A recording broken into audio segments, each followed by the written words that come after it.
اور ہم ہی نے تم کو ابتدا میں مٹی سے پیدا کیا، پھر تمہاری شکل و صورت بنائی، پھر فرشتوں کو حکم دیا کہ آدم کے آگے سجدہ کرو، تو سب نے سجدہ کیا لیکن ابلیس کہ وہ سجدہ کرنے والوں میں شامل نہ ہوا۔ اللہ نے فرمایا جب میں نے تجھ کو بھی حکم دیا تھا تو کس چیز نے تجھے سجدہ کرنے سے باز رکھا؟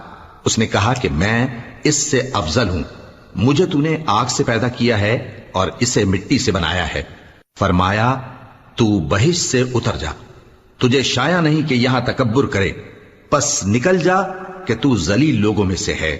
اس نے کہا کہ مجھے اس دن تک مہلت عطا فرما جس دن لوگ قبروں سے اٹھائے جائیں گے۔ فرمایا اچھا، تجھ کو مہلت دی جاتی ہے۔